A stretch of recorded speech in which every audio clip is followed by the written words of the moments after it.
Night Terror's Wonder Woman issue 1. Josie Campbell writing with one for Riot on art. So it was nice to see that name again. The art is quite good.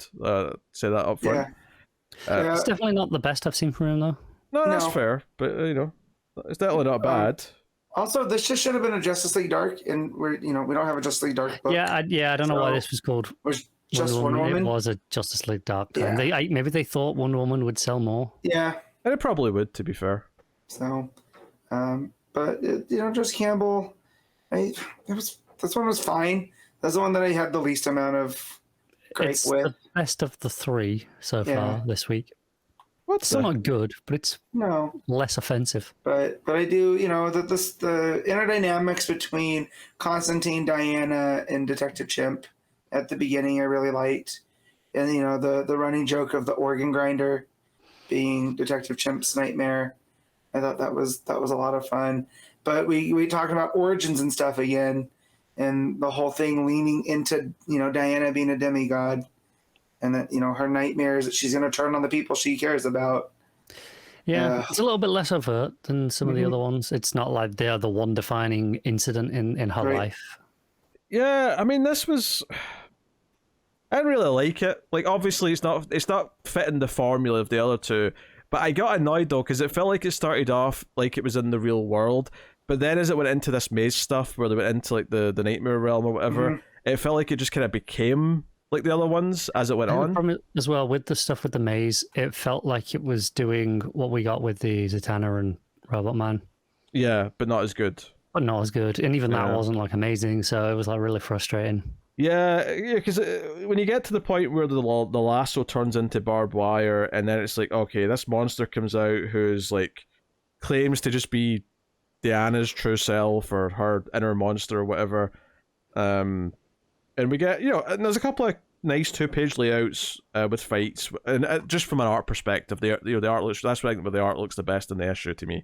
I think anytime Constantine's wielding his flaming sword, there's one panel where he's standing like in a ready position with Chimp kind of hiding behind him. It's a great panel. Yeah, and like the issue just ends with this monster turning into a big snake and like chomping on Diana, and it's kind of hard to like really care because again. This ultimately is just a dream and means nothing, It feels just kind of like a thing that says, "Is this the death of Wonder Woman?" Of course it's not. Of course it's effing not. Like, it's almost insulting for you to say that. Yeah. But yeah, I did like the idea of the truth, being unbreakable, even like in a nightmare, right? Because that's the logic of it's just a dream, and then you can always turn on that, Elm Street style where. It's not just a dream. There are consequences that happen here, Yeah. But I don't feel like it goes enough with that. And again, that's probably just editorial being like, here, we need a disposable story. What do you got? So.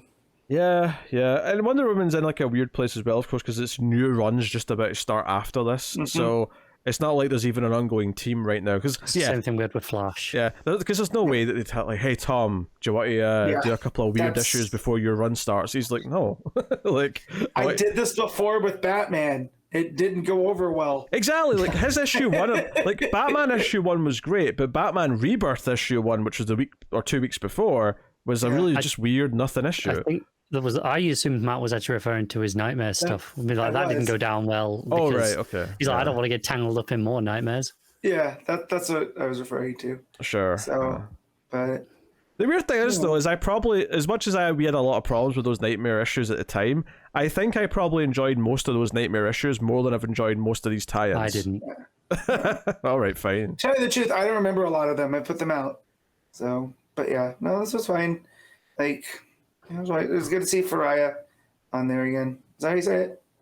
I think so, yeah. It's one of those names I always stumble That's how over. I say it anyway. I mean, I don't know if that's right. That's why I said it that way. So I always say it. But yeah, I have nothing really to add on this one. I read this one early in the week, and it didn't make a lasting impact. That's because nothing really important happens in it. It's vaporware. I read all these issues yesterday, and as I was reading them, like especially these Night Terrors ones, I was reading them going, I'm going to struggle to remember these tomorrow. Like it was a conscious thought as I was reading them. I'm going to struggle. And That's just not good. It's less than 24 hours, and I'm worried about forgetting half the issue. All right. Night Terror's Wonder Woman. No one has jack shit to say about it. Matt, what are you rating it? 6.5. Connor? 5. Honestly, like, nothing in this pissed me off as much as the stuff in later on in Nightwing or Superman. But honestly, I'm going to give it the same rating as I did Superman. I'm going to give it a 5 because, like, ultimately, like, it was more, like, nothing, more forgettable and just nothing than that one. Yeah. Okay. Yeah. Night Terror's tie-ins. We're not having a good time. It's just it's what it is. Wah, wah.